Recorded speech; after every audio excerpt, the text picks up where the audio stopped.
आज अधिवेशनाच्या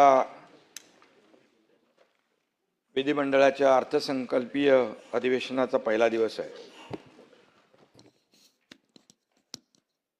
गेले 22-23 वर्ष विधानसभेचा सभागृहाचा सदस्य म्हणून मी काम करत असताना आजचा दिवस माझ्यासाठीच नाही तर सर्वांसाठीच प्रचंड दुःखाचा दिवस आहे। आपल्याच एका सहकार्याच्या श्रद्धांजली सभेत बोलण्याची वेळ येणं यासारखं दुसरं दुर्दैवी काहीच असू शकत नाही। आणि त्यातही तो सहकारी अजितदादांसारखा उमदा स्पष्टवक्ता राजकारणी असेल तर सगळ्यांनाच खचून जायला होतं, ही वस्तुस्थिती आहे। अजितदादा आपल्यातून जाऊन आता जवळजवळ 1 महिना होईल, पण अजितदादांची आठवण आल्याशिवाय एकही दिवस जात नाही, ही वस्तुस्थिती आहे। दादांच्या जाण्याने निर्माण झालेली पोकळी कधीच भरून निघणार नाही।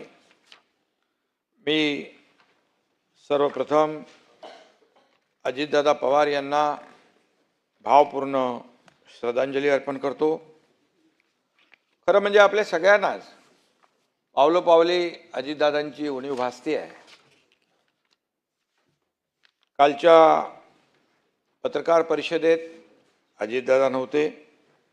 आज छत्रपती शिवाजी महाराजांच्या पुतळ्यास आम्ही अभिवादन केलं, पुष्पहार घालून नतमस्तक झालो, तिथेही दादा नव्हते। शिवनेरीवर शिवजयंती साजरी करायला गेलो, तिथेही दादा नव्हते। आताही बाजूला बसलेले दादा नाहीत। दादा आपल्यासोबत नाहीत हे अजूनही मनाला पटण्यासारखं नाही, ही वस्तुस्थिती आहे।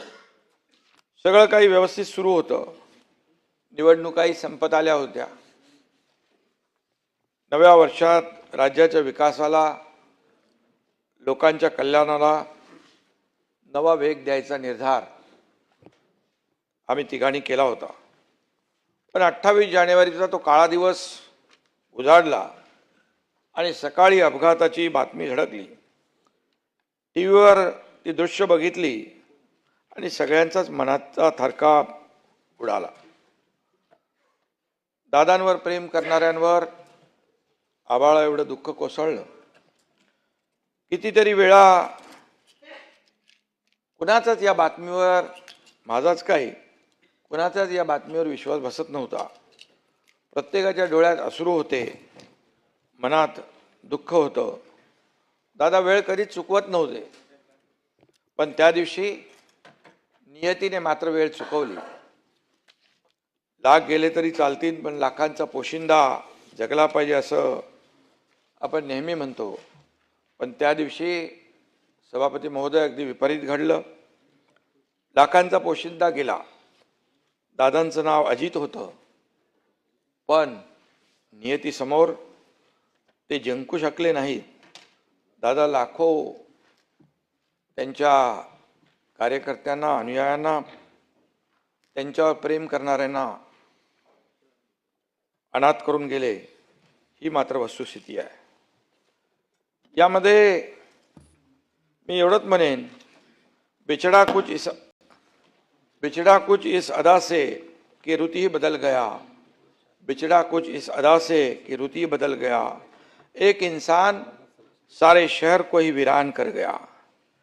या दुर्घटनेनं पवार कुटुंबियांवर काळाने घाला घातला।